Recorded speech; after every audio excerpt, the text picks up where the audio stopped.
여러분, 완벽한 가정을 꿈꾼다는 말 어떻게 들리시나요? 누군가에게는 따뜻한 안식처를 향한 소망이겠지만 오늘 소개해드릴 이 여자에게 그 말은 잔혹한 살육의 명분이었습니다. 대한민국 범죄 역사상 유례를 찾기 힘들 정도로 잔인하고 치밀했던 기록, 그리고 그 잔혹함 뒤에 숨겨진 기괴하고 차가운 일상성까지. 오늘은 2019년 평화로운 섬 제주를 핏빛 공포로 물들였던 고유정 사건의 그 참혹한 내막을 사건 기록과 판결문을 토대로 가감없이 재구성해봅니다. 사건의 주인공 고유정은 1983년 제주도에서 태어났습니다. 렌터카 사업을 크게 하던 부유한 집안의 딸이었죠.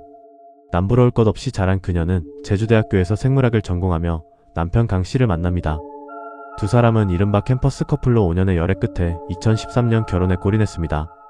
봉사활동도 함께 다니고 해외여행도 다니던 겉보기엔 누구보다 다정한 커플이었죠. 하지만 결혼이라는 막이 오르자마자 고유정의 본색이 드러나기 시작했습니다. 신혼여행지 공항에서부터 면세점 쇼핑 때문에 비행기를 놓치게 만든 뒤 남편에게 고성을 지르는가 하면 결혼 생활 내내 자신의 뜻대로 되지 않으면 물건을 던지고 남편의 살점이 떨어져 나갈 정도로 핥히고 때리는 등 극심한 가정폭력을 일삼았습니다. 심지어 격분하면 흉기를 집어들 정도였죠. 남편 강씨는 아이를 위해 참았지만 결국 2017년 이혼을 선택합니다. 당시 학생 신분이라 경제력이 부족했던 강씨를 대신해 양육권은 고유정에게 돌아갔습니다. 이혼 후 고유정은 재혼하여 청주로 떠났고 아들은 제주도 외가에 맡겨졌습니다. 문제는 그때부터였습니다. 고유정은 2년 동안 단 한 번도 아들을 보여주지 않았습니다. 전화를 해도 받지 않고 찾아가도 문을 열어주지 않았죠. 아들이 너무나 보고 싶었던 강씨는 결국 법에 호소했습니다. 2019년 5월 9일 법원은 강씨의 손을 들어줬습니다. 한 달에 2번 아들을 만날 수 있다. 5월 25일 강씨는 자신의 차를 몰고 서귀포의 한 테마파크로 향했습니다. 블랙박스에는 아들을 만난다는 설렘의 노래를 흥얼거리는 그의 목소리가 녹음되어 있었습니다. 우리 아들 보러 간다, 아빠가 간다. 하지만 그 노래는 그가 이 세상에 남긴 마지막 유언이 되었습니다. 고유정은 법원의 판결을 승리가 아닌 위협으로 받아들였습니다. 그녀에게 전 남편은 자신의 완벽한 재혼 생활을 방해하는 걸림돌일 뿐이었죠. 판결이 난 바로 다음 날인 5월 10일부터 그녀의 휴대전화 검색창은 광기로 물들었습니다. 졸피뎀, 니코틴 치사량, 살인 도구, 뼈의 무게, 시신 유기 방법 등이 빼곡하게 기록되었습니다. 그녀는 제주도로 내려오기 전 이미 청주의 한 병원에서 졸피뎀 성분의 수면제를 처방받았습니다. 제주에 도착해서는 마트에서 식칼, 표백제, 세제, 고무장갑, 쓰레기 봉투 30장과 톱을 구매했습니다. 카드로 결제하면서 포인트 적립까지 받는 소름 끼치는 여유를 보이며 말이죠. 사건 당일인 5월 25일 오후 고유정과 강씨 그리고 아들은 예약한 무인 펜션으로 들어갔습니다. 저녁 식사 시간 고유정은 카레라이스를 준비합니다. 그 안에는 졸피뎀이 섞여 있었죠. 저녁 8시경 강씨는 자신의 아버지와 마지막 통화를 나눴습니다. 그리고 9시 16분 강씨의 휴대전화 전원이 꺼집니다. 전문가들은 이 사이를 범행 시각으로 보고 있습니다. 기록에 따르면 아들은 같은 펜션 내 다른 방에서 게임을 하고 있었다고 합니다. 강씨가 약 기운에 정신이 혼미해지자 고유정은 흉기를 들었습니다. 펜션 내부 혈흔 행태 분석은 참혹했습니다. 혈흔은 150cm 높이에서 시작해 계속해서 낮아졌습니다. 이는 강씨가 피를 흘리며 도망가려 했으나 결국 주저앉았음을 의미합니다. 비산 혈흔 행태로 볼 때 강씨는 공격 흔조차 남기지 못했습니다. 저항할 힘조차 없는 상태에서 잔혹하게 살해당한 것입니다. 범행 다음 날인 5월 26일 정오경 고유정은 아들을 제주 친정집에 맡깁니다. 그리고 다시 펜션으로 돌아왔습니다. 이때부터 시신 훼손이 시작되었습니다. 시신을 토막내고 훼손하는 과정에서 그녀는 자신의 오른손에 상처를 입기도 했습니다. 5월 27일 오전 고유정은 펜션을 말끔히 청소하고 퇴실했습니다. 이어 병원으로 이동해 상처를 치료받았죠. 그리고 오후 4시 48분 그녀는 죽은 강씨의 휴대전화를 조작해 자신에게 문자를 보냅니다. 성폭행 미수 및 폭력으로 고소하겠다. 넌 예나 지금이나 끝까지 나쁜 인간이다라는 내용을 보내고는 다시 강씨의 휴대전화로 미안하게 됐다. 고소는 하지 마라는 답장을 보냈습니다. 성폭행을 피하려다 저지른 우발적 사고로 위장하기 위한 알리바이를 만든 것입니다. 5월 28일 오후 고유정은 제주항에서 완도행 여객선에 올랐습니다.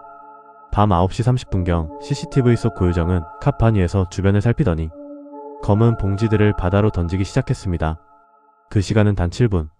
그녀는 김포로 이동하는 도중 영암 등지에서도 시신을 유기했고 김포의 아파트에서는 인터넷으로 주문한 목공용 전기톱을 수령해 2차 시신 훼손을 감행했습니다.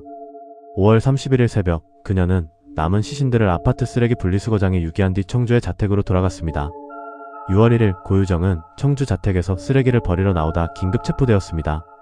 그녀가 뱉은 첫 마디는 경악 그 자체였습니다. 왜요?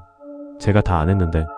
이는 마치 시신을 다 처리하지 못했는데 어떻게 알았느냐는 식의 질문처럼 들렸습니다. 경찰의 초동 수사는 처참한 실패였습니다. 유족들이 직접 CCTV를 뒤져 고유정과 강 씨가 함께 펜션에 들어가는 장면을 찾아내 제출하기 전까지 경찰은 고유정의 성폭행 미수, 강 씨가 도망갔다는 거짓말을 믿고 펜션 내부 보존조차 하지 않았습니다. 결국 시신은 소각되거나 유실되었고 유족들은 강 씨가 평소 쓰던 모자에서 찾아낸 머리카락 7가닥과 옷가지만을 상자에 담아 장례를 치러야 했습니다. 고유정 사건의 충격은 여기서 끝이 아니었습니다. 전 남편 살해 사건으로부터 3개월 전인 3월 2일 고유정의 의붓아들이 청주 자택에서 숨진 채 발견되었던 것이죠. 아이는 제주에서 할머니 손에 크다가 아빠와 살기 위해 청주로 온 지 단 이틀 만에 숨졌습니다. 당시 사인은 압착에 의한 질식사. 아이와 함께 잠을 자던 현재 남편의 다리에 눌려 숨졌을 가능성이 제기되었습니다. 하지만 전 남편 사건 이후 현재 남편은 고유정을 고소했습니다. 아이가 사망하기 전날 고유정이 준 음료수를 마시고 평소와 다르게 너무 깊은 잠에 빠졌고 자신의 모발에서 고유정이 처방받은 졸피뎀 성분이 검출되었기 때문입니다. 경찰은 고유정이 의붓아들을 살해했다고 결론 내렸지만 법정의 판단은 달랐습니다. 증거 불충분. 자다가 눌려 사망했을 가능성을 배제할 수 없다는 이유로 의붓아들 사건에 대해서는 무죄가 선고되었습니다. 재판 내내 고유정은 뻔뻔한 태도로 일관했습니다. 그녀는 법정에서 직접 작성한 어포용지 8장 분량의 진술서를 읽어 내려갔습니다. 성폭행을 피하려다 벌어진 정당방위였다는 주장을 굽히지 않았죠. 심지어 시신을 훼손한 이유에 대해서는 억울함을 현재 남편에게 해명하기 위해 시신을 훼손했다는 도저히 논리적으로 이해할 수 없는 궤변을 늘어놓았습니다. 고유정은 신상 공개 결정이 내려지자 얼굴이 노출되느니 차라리 죽는 게 낫다고 반발하며 머리카락으로 얼굴을 가리는 이른바 커튼 전법을 사용했습니다. 그녀가 유치장에서 TV를 볼 경우 심경의 변화가 생길까봐 경찰이 TV를 끄기까지 했지만 그녀는 입을 굳게 다물었습니다.